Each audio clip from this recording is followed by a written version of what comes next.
Hi friends, வணக்கம். இன்றைக்கி வந்து நம்ம லஞ்ச் வீடியோவும் டின்னர் வீடியோவும் சேர்த்து அப்லோட் பண்ணியிருக்கோம், பார்த்துக்கோங்க. ஹாய் ஃப்ரெண்ட்ஸ், இன்றைக்கி லஞ்சு பார்த்தீங்கன்னா நான் ரைஸும் அப்புறம் சொரக்காய் வச்சு பருப்பு போட்டு கூட்டு வச்சுருக்கேன். அதான் வச்சு சாப்பிட போகிறேன். ஓகே ஃப்ரெண்ட்ஸ், நெக்ஸ்ட்டு நம்ம டின்னர் வீடியோவில் பார்க்கலாம். பாய். இப்போ வந்து நம்ம டின்னருக்கு என்ன சாப்பிட போகிறோம் அப்படிங்கிறது தான் இந்த வீடியோவில் பார்க்க போகிறோம். அதுக்கு வந்து பார்த்திங்கன்னா இன்றைக்கி சப்பாத்தி, முட்டை வச்சு கிரேவி, அப்புறமா மஷ்ரூம் வச்சு ஒரு பெப்பர் ஃப்ரை மாதிரி பண்ண போகிறேன். அதுவும் எப்படி செய்யலாம் அப்படிங்கிறதும் இந்த வீடியோவில் ஆட் பண்ணியிருக்கேன்.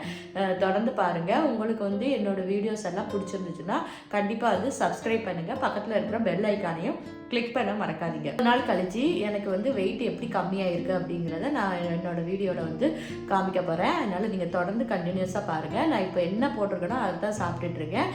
தொடர்ந்து சாப்பிட்டுட்டு இருந்தாலே, இந்த மாதிரி தொடர்ந்து சாப்பிட்டாலே வந்து உங்களுக்கு வெயிட் வந்து கண்டிப்பாக லாஸ் ஆகும். ஓகே, வாங்க இன்றைக்கி நம்ம எப்படி டின்னர் ரெடி பண்ணுறோம் அப்படிங்கிறத பார்க்கலாம். அதுக்கு வந்து நான் ஒரு பாக்கெட் மஷ்ரூம் வாங்கியிருந்தேன், அதெல்லாம் கட் பண்ணியாச்சு. அப்புறம் ஒரு 2 பல்லாரி வெங்காயம் கட் பண்ணியிருக்கேன். கருவேப்பிலை, வெள்ளைப்பூண்டு வந்து உரித்து கட் பண்ணி வச்சுருக்கேன். இதெல்லாம் ரெடி பண்ணி வச்சுருக்கேன். அதுக்கப்புறம் முட்டை கிரேவி வைக்கிறதுக்கு முட்டை வந்து அவிய போட்டு வச்சுருக்கேன். இதில் உள்ள மஞ்சக்கரு வந்து நான் சாப்பிட மாட்டேன். 2 முட்டையில் உள்ள வெள்ளைக்கரு மட்டும் தான் நான் எடுத்துக்குவேன். சப்பாத்திக்கு மாவு பிசைஞ்சாச்சு. நம்ம இப்போ ஒவ்வொரு வேலையாக பார்த்துடலாம். சப்பாத்தி வந்து உங்களுக்கு தெரியும், அதனால் அதை வீடியோ எடுக்கணும்னு அவசியம் இல்லை. ஒரு கடாயை அடுப்பில் வச்சு ஸ்டவ் ஆன் பண்ணிக்கலாம். இதுக்கு வந்து நான் கோகோனட் ஆயில் தான் எடுத்துக்கிட்டேன். கொஞ்சமாக வந்து ஊற்றிக்கோங்க. இது வந்து கோகோனட் ஆயிலில் ஃப்ரை பண்ணும்போது நல்ல வாசமாக சூப்பராக இருக்கும். அதுக்காக தான். இப்போ எண்ணெய் சூடாகட்டும், பார்க்கலாம். பார்த்திங்கன்னா எண்ணெய் ஹீட் ஆகிடுச்சு. நான் ஒரு 1/4 ஸ்பூன் அளவுக்கு சோம்பும் கொஞ்சம் கடுகு உளுந்து எடுத்திருக்கேன். அது இதில் போட்டுடலாம். வெடிக்கட்டும். இது வெடிக்கும் போதே வந்து கருவேப்பிலையும் போட்டுக்கலாம். அடுத்து வந்து நம்ம கட் பண்ணி வச்சுருக்க பூண்டை ஆட் பண்ணிடலாம். அதையும் போட்டு நல்லா ஃப்ரை பண்ணிடலாம். பூண்டு வந்து கொஞ்சம் வாசனை வரட்டும்.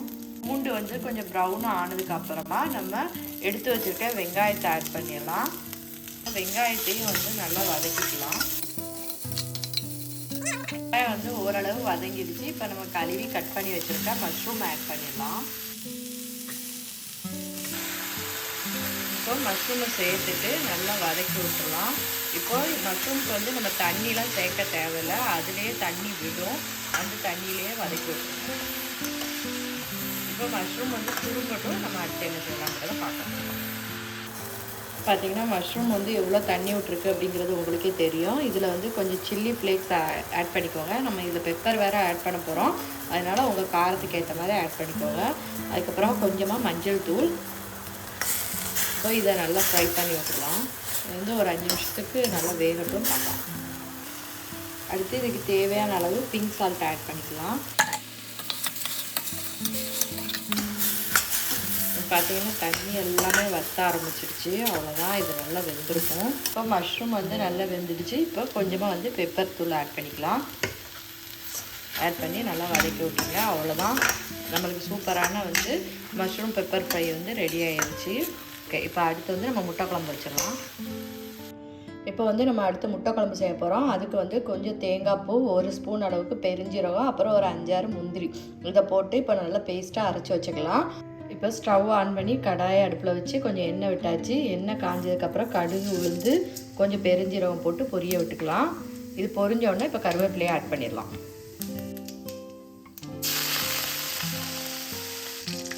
இப்போ இது கருவேப்பிலை பொரிஞ்சதுக்கப்புறமா நம்ம கட் பண்ணி வச்சுருக்க 2 பெரிய வெங்காயத்தை இதில் ஆட் பண்ணிடலாம்.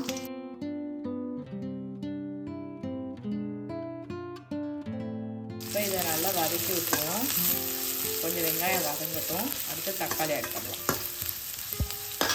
பார்த்தீங்கன்னா வெங்காயம் நல்லா வதங்கிடுச்சு. இப்போ ஒரு 1.5 தக்காளியை கட் பண்ணி வச்சுருக்கேன். அதையும் இதில் ஆட் பண்ணி நல்லா மசிய வேக விட்டுடலாம்.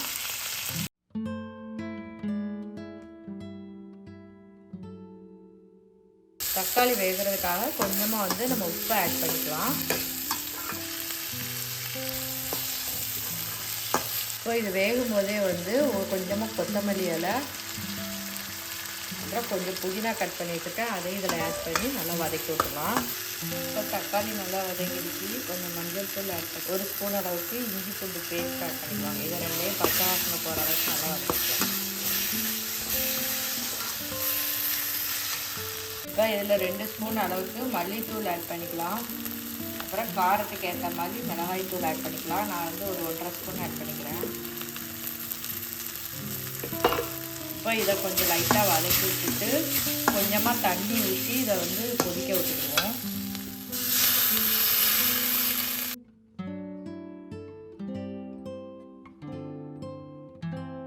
கொஞ்சம் இதோட பச்சை வாசனை மாறட்டும், நம்ம பார்க்கலாம்.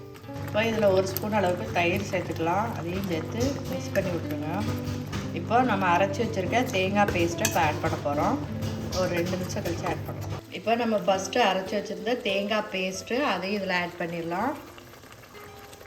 இப்போ தேங்காய் பேஸ்ட்டை ஆட் பண்ணி நம்ம மிக்ஸி ஜாரில் உள்ள பேஸ்ட்டையும் தண்ணி ஊற்றி கலந்து இதில் ஆட் பண்ணியாச்சு. இப்போ இந்த தேங்காயோட பச்சை வாசனை மாறுறதுக்கு ஒரு 2-3 நிமிஷம் மட்டும் விடுவோம். அதுக்கப்புறம் முட்டையை ஆட் பண்ணிட வேண்டியதான். இந்த நேரத்தில் உங்களுக்கு உப்பு காரம் எல்லாம் பத்துமான்னு பார்த்துக்கோங்க. பத்தலைன்னா கொஞ்சம் ஆட் பண்ணிக்கோங்க. பார்த்தீங்கன்னா குழம்பு நல்லா கொதிச்சிருச்சு. இப்போ நம்ம அவிச்சு வச்சுருக்க முட்டையை இந்த மாதிரி கட் பண்ணி இதில் ஆட் பண்ணிடலாம். கொதிக்கும் போதே ஆட் பண்ணோம்னா அந்த மசாலா வந்து அந்த முட்டைக்குள்ளே இறங்கி சாப்பிடும்போது நல்லாயிருக்கும். அதுக்காக இப்போது இதை போட்டுட்டு ஒரு 5 நிமிஷத்துக்கு சிம்மில் வச்சுட்டு ஆஃப் பண்ணிட வேண்டியதான். அவ்வளோதான். சூப்பரான வந்து முட்டை கிரேவி வந்து ரெடி ஆயிடுச்சு. அடுத்து நம்ம சப்பாத்தி போட்டுட்டு சாப்பிட வேண்டியதான். சூப்பரான முட்டை கிரேவி ரெடி ஆகிடுச்சு. இப்போ ஸ்டவ் ஆஃப் பண்ணிடலாம். அடுத்தது சப்பாத்தி போட ஆரம்பிச்சாச்சு. இப்போ இதை மாற்றி போட்டு எடுத்துட வேண்டியதான். எண்ணெய் வந்து நிறைய ஊற்றாதீங்க. நான் வந்து தோசைக்கல்ல தடவுன எண்ணெயிலேயே தான் போட்டு எடுக்கிறேன். அதுவும் நைட் நேரத்தில் சப்பாத்தி சாப்பிட்டீங்கன்னா எண்ணெய் சேர்க்கவே செய்யாதீங்க. ஓகேவா?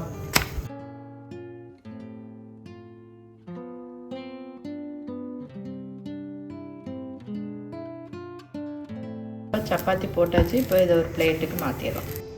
பார்த்தீங்கன்னா வந்து சப்பாத்தி, முட்டை கிரேவி, அப்புறம் மஷ்ரூம் பெப்பர் ஃப்ரை ரெடி ஆயிடுச்சு. இதுதான் இன்றைக்கி என்னோட டின்னர். இந்த முட்டையில் உள்ள மஞ்சக்கருவை நான் சாப்பிட மாட்டேன். இப்போ பார்த்தீங்கன்னா 10th டே வந்து சூப்பராக வந்து நம்ம டயட்டை வந்து முடிச்சாச்சு. அதுக்கப்புறம் டெய்லி வந்து 3 லிட்டர்லேருந்து 4 லிட்டர் வரைக்கும் தண்ணியும் குடிச்சிருங்க. அப்போ தான் உங்களுக்கு வெயிட் லாஸில் நல்ல டிஃப்ரென்ஸ் தெரியும். ஓகேவா? ஓகே ஃப்ரெண்ட்ஸ், நாளைக்கு இதே மாதிரி 11th டேயில் சூப்பராக வந்து மார்னிங் பிரேக்ஃபாஸ்ட்லேருந்து ஸ்டார்ட் பண்ணலாம். உங்களுக்கு என்னோடய வீடியோஸ் பிடிச்சிருந்துச்சு, யூஸ்ஃபுல்லாக இருந்துச்சுன்னா உங்கள் ஃப்ரெண்ட்ஸ்களுக்கும் ஷேர் பண்ணுங்கள். என்னோடய சேனலை பார்க்குறவங்க சப்ஸ்கிரைப் பண்ணி பக்கத்தில் இருக்கிற பெல் ஐக்கானையும் கிளிக் பண்ணி வச்சுக்கோங்க.